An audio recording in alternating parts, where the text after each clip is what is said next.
Bismillahirrahmanirrahim. Assalamualaikum warahmatullahi wabarakatuh.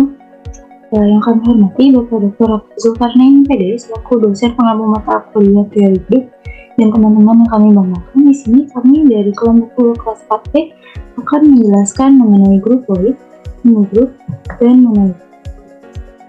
Nah, izinkan kami memperkenalkan anggota kelompok 2. Yang pertama saya sendiri, Kamila Puspitasari dengan NPM 2110631050062, dan rekan saya Anissa Mutiara Salsabila dengan NPM 2110631050133, dan Nasir Sadestiani dengan NPM 2110631050067, dan Putri Aprilia Zahara dengan NPM 201063105027.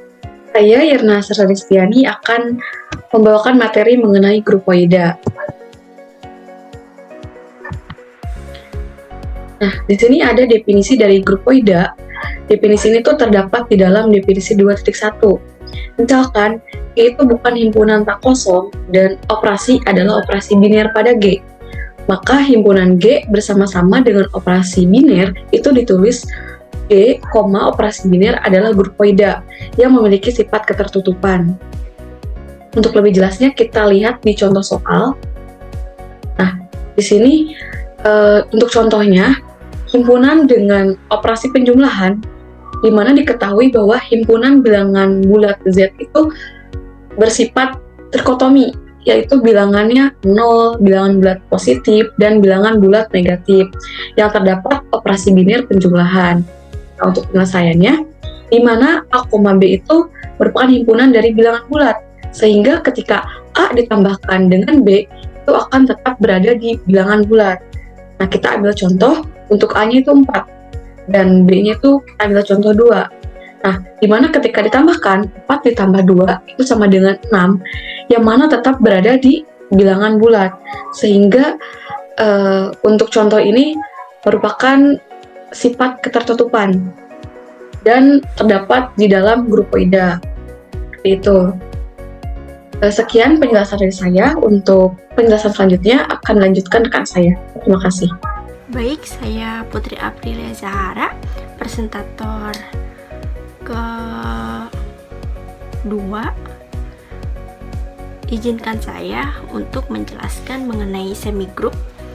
Jadi semigroup ini dapat didefinisikan dengan jika G bundaran suatu grupoid, dan untuk semua A, B, C anggota dari G ini memiliki sifat asosiatif, maka G bundaran ini dapat kita sebut sebagai semigroup. Jadi untuk semigroup ini kita harus membuktikan 2 langkah.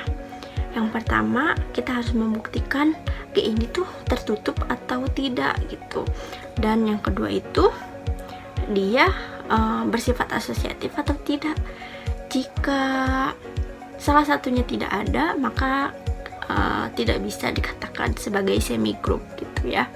Jadi yang pertama itu dia harus tertutup, yang kedua itu dia harus asosiatif. Untuk lebih jelasnya lagi, kita langsung ke contoh soal. Nah, selidikilah W dengan operasi penjumlahan. W ini kan bilangan cacah ya, dimana dimulai dari 0, 1, 2, 3 dan tak terhingga gitu sampai N gitu kan.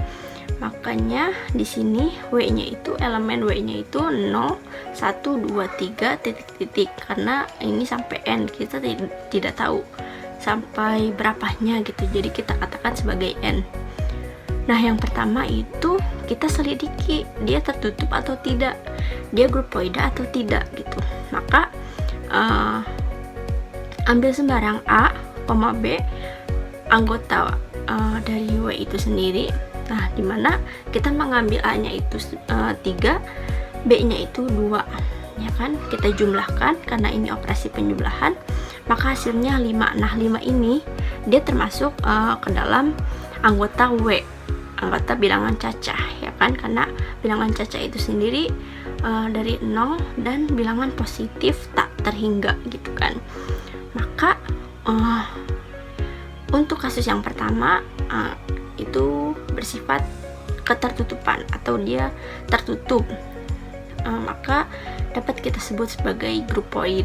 Nah, yang kedua, kita harus membuktikan dia asosiatif atau tidak dengan cara ambil sembarang A, B, C anggota dari W. Nah, kita ambil A-nya itu 3, B-nya itu 2, dan C-nya itu 1. Nah, kita masukkan ke rumus asosiatif, yaitu A tambah B tambah C harus sama dengan A tambah buka kurung B tambah C, maka akan menghasilkan 3 tambah 2 tambah 1 sama dengan 3 tambah 2 tambah 1. Nah, untuk di sebelah kiri itu akan menghasilkan 3 tambah 2 sama dengan 5 tambah 1, maka hasilnya 6.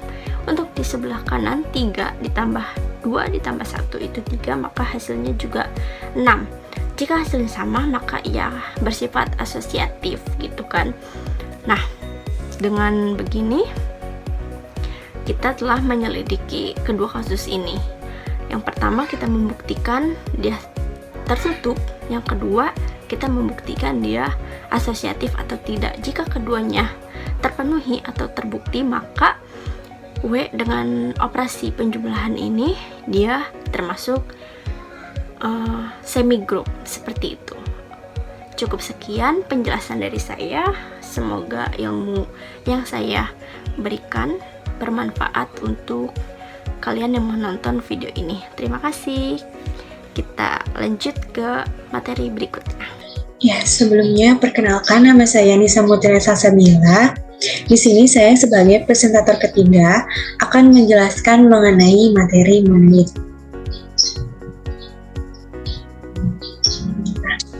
Di sini sudah terdapat definisi dari monoid.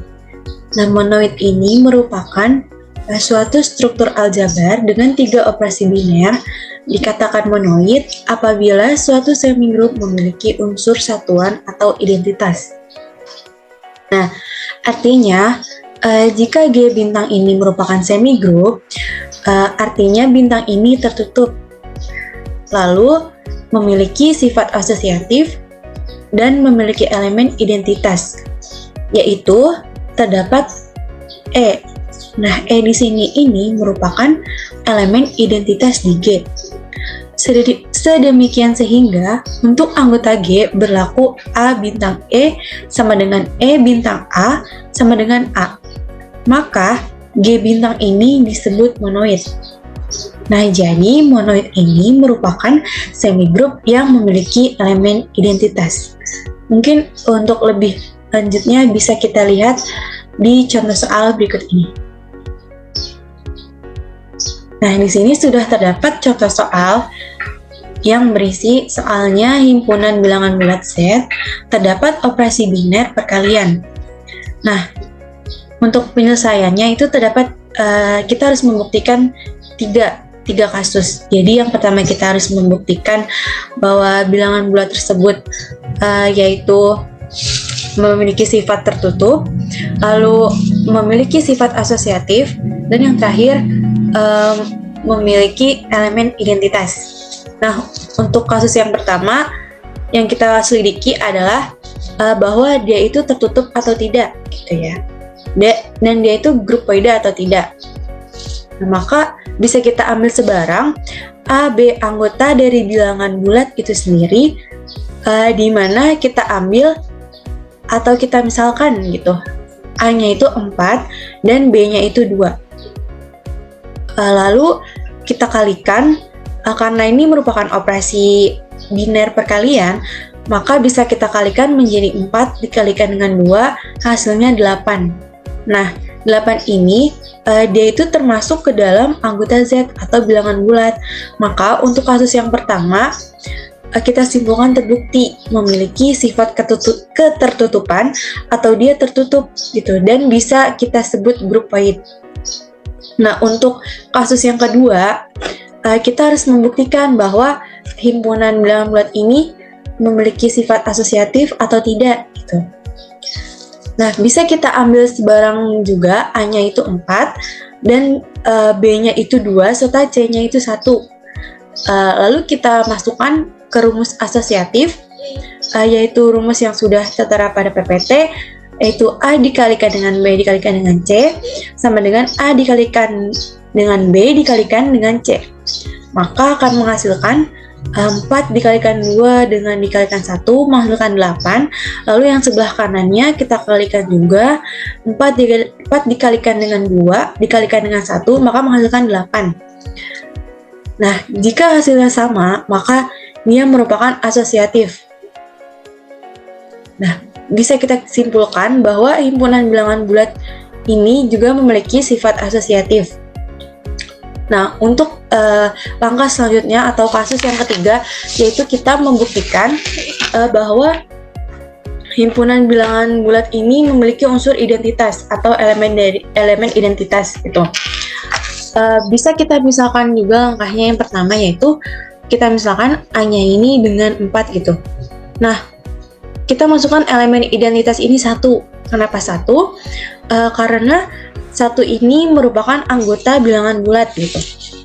Nah, ternyata jika kita ambil sebarangan bilangan bulat lain yang tadi kita sudah bilang, misalkan A-nya itu 4, lalu kita kalikan dengan 1 atau 1 dikalikan dengan 4, maka kita akan menemukan bilangan itu sendiri, yaitu menghasilkan 4. Bisa dikatakan bahwa himpunan bilangan bulat itu memiliki unsur identitas karena menghasilkan bilangan itu sendiri. Seperti itu. Bisa kita simpulkan bahwa contoh soal himpunan bilangan bulat atau bilangan bulat Z ini merupakan monoid karena memiliki sifat tertutup, memiliki sifat asosiatif, dan memiliki unsur identitas atau elemen identitas. Mungkin cukup sekian penjelasan dari saya. Saya kembalikan ke moderator. Dari penjelasan yang telah disampaikan, dapat kita simpulkan bahwa grupoid yaitu suatu struktur aljabar yang mempelajari hanya satu operasi biner terhadap penjumlahan atau perkalian, sedangkan semigrup adalah grupoid yang memiliki sifat asosiatif. Nah, pada semigrup ini yang memiliki sifat komutatif disebut semigrup Abel. Nah, sedangkan monoid adalah semigrup yang memiliki identitas. Nah, pada monoid ini jika memiliki sifat komutatif maka disebut monoid Abel. Segitu penjelasan yang dapat kelompok kami sampaikan. Kurang lebihnya mohon maaf. Wassalamualaikum warahmatullahi wabarakatuh.